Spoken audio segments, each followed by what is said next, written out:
दिल्ली के दंगे होने के बाद भी अगर आपकी आंख नहीं खुली थी तो यह आपकी सबसे बड़ी गलती है।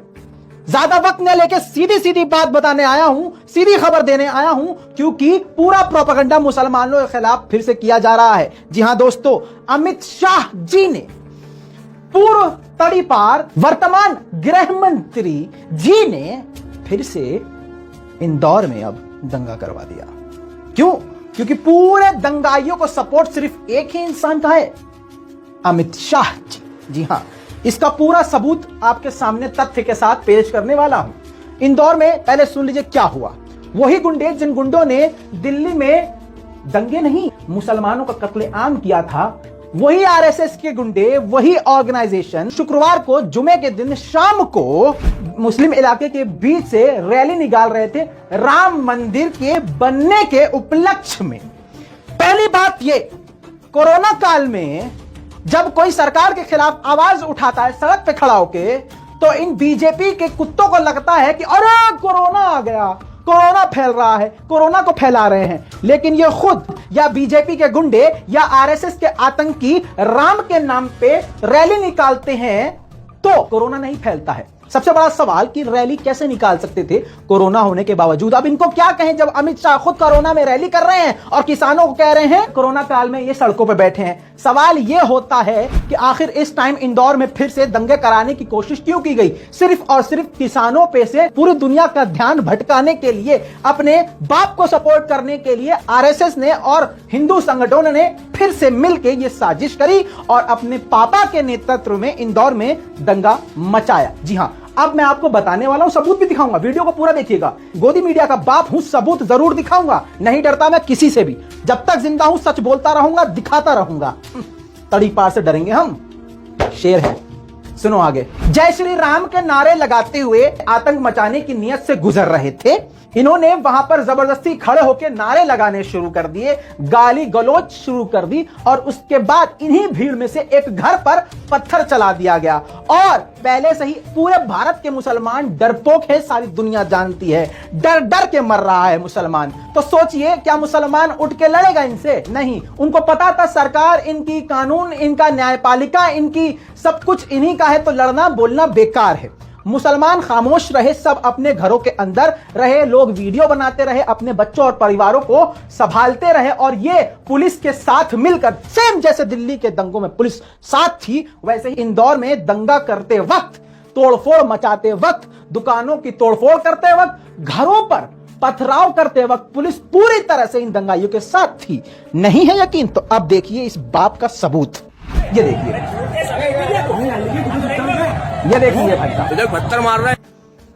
ये आप देख रहे हैं, पत्थर चला रहा है लड़का, पत्थर चला रहा है घरों की तरफ, पत्थर चलाया जा रहा है घरों की तरफ। आवाज बढ़ाओ, थोड़ी आवाज बढ़ाओ, कोई बात नहीं। अब आवाज मेरी सुनने की कोशिश कीजिए और इनकी भी सुनिए। गाली गलौज हो रही है, नारेबाजी की भी आवाज आ रही है और पुलिस की मौजूदगी देखी जा रही है। कोई अंधा ही होगा जिसे पुलिस की मौजूदगी नहीं दिखी। पुलिस की मौजूदगी में तोड़ाफोड़ी की जा रही है, सामने बड़ी सी दुकान है, उस पर भी पत्थर चलाया जा रहा है, दोनों तरफ मकान है, आवाम है, मोहल्ला है, दोनों तरफ ये आतंकी, ये आरएसएस के गुंडे पत्थर चला रहे हैं ताकि उधर से भी जवाबी कार्यवाही, मतलब ये 150 पत्थर मारेंगे और उधर से एक पत्थर अगर आ गया तो समझ रहे हो ना, सारे कैमरे उधर होंगे, सारी पुलिस उधर चली जाएगी पकड़ने के लिए उनको, वरना पुलिस इन्हीं के साथ पथराव भी करवाएगी। यह है सबसे बड़ा सबूत। ये इसको बड़े आराम से रोक रोक के देखिएगा, आपको समझ में आएगा कितना बड़ा षड्यंत्र मुसलमान। क्या कहूं, जब तक सर पे कफन न बांधोगे जिंदा नहीं रह पाओगे। मारे तो तब भी जा रहे हो जब घर के अंदर सुकून और शांति से हो। तो समझदार को इशारा काफी है। ये सुअरों का झुंड निकाल के तुम्हें कत्ल कर सकते हैं और प्लान कर सकते हैं, तो तुम भी शेर के बच्चे बन के इकट्ठा होके अपनी मां, बहनों और अपनी बच्चों की जानों को बचाने के लिए कोई प्लान क्यों नहीं कर सकते? कानून का सहारा लो। मैं नहीं कहता कि हथियार उठाओ, लेकिन कोई तो रणनीति बनाओ जिससे तुम्हारी जान बच सके। कब तक सिर्फ दाल, गोश्त और रोटी में बिजी रहोगे? ये पूरा प्लान दोस्तों सेम दिल्ली के दंगों की तरह प्लान था। और मैं बार बार अमित शाह जी को क्यों कह रहा हूं? क्योंकि हिंदुस्तान के बहुत बड़े लॉयर महमूद पराचा पर 13 घंटों तक जबरदस्ती की अमित शाह ने रेड डलवाई, कुछ नहीं मिला। कुछ नहीं मिलने के बावजूद, और सोच लीजिए कितना डरपोक हमारा गृह मंत्री है कि पुलिस वाले से एक तरफ फोन पे पूरे रेल के टाइम पे लाइन पर थे, हाँ मशीन हैक कर लो, कंप्यूटर उठा लाओ, डेटा उठा लाओ। क्यों? क्योंकि महमूद पराचा के पास आरएसएस और ये जितने भी आतंकी संगठन हैं जो श्री राम के नाम पर चलाए जा रहे हैं और दंगा भड़काया जा रहा है, मुसलमानों को कत्लेआम किया जा रहा है, सारा पूरा सबूत वीडियो प्रूफ महमूद पराचा साहब के पास मौजूद था। थोड़ा सा फेसबुक पे आप सर्च कर लेंगे तो वो वीडियोस मिल जाएगी ढेर की। मैं वो यहां पर नहीं दिखाना चाहता हूं कि वो मैटर अलग है, लेकिन लिंक एक है। एक व्यक्ति पूरे देश का माहौल खराब कर रहा है क्योंकि इसका एजेंडा एक है, मुसलमानों का कत्लेआम। पहले मुसलमानों को देश से निकालेंगे, जो बचेंगे उनको काट दिया जाएगा। यही तो है रामराज। रामराज में भैया मुसलमानों का कत्लेआम होगा, दलितों का बलात्कार होगा। अब तो भैया जैनियों को भी टारगेट करने लगे हैं, किसान भी भैया सड़क पे बैठे हैं तो वो आतंकी हो गए हैं, सरदार खालिस्तानी हो गए हैं। सिर्फ देशभक्त कौन है जो मोदी मोदी मोदी मोदी मोदी करे, ये जो करेगा वो देशभक्त है।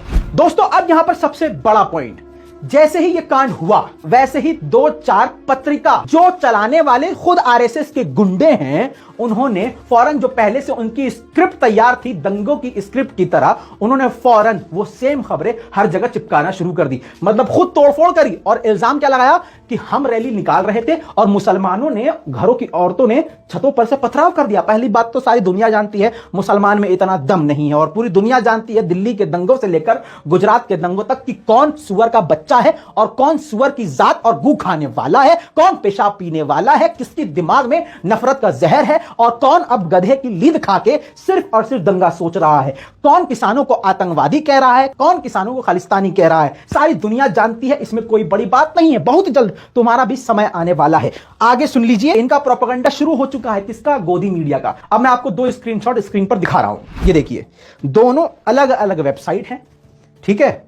जो बहुत बड़े बड़े अखबार होंगे उन्हीं का भी यही एजेंडा होगा जो बीजेपी द्वारा चलाए जा रहे हैं। हर इंडस्ट्री में आज बीजेपी और आरएसएस के दलाल घुस चुके हैं, इसलिए आप न्याय की उम्मीद मत कीजिएगा। ये दोनों कहानियों को रोक के स्क्रीनशॉट लेके तसल्ली से पढ़ के देखिएगा एक पेज, दोनों सेम है, जुमला ब जुमला हर चीज, पूरी कहानी सेम है। क्यों? क्योंकि ये सीधा कॉपी पेस्ट की गई है, पूरी प्लानिंग करी जा रही, पूरी प्लानिंग के साथ। दोस्तों इस वीडियो को दबा के शेयर कीजिएगा। मुझे पता है कुछ नहीं है आपके बस की, तो कम से कम इतना जरूर करें कि वीडियो को शेयर करें।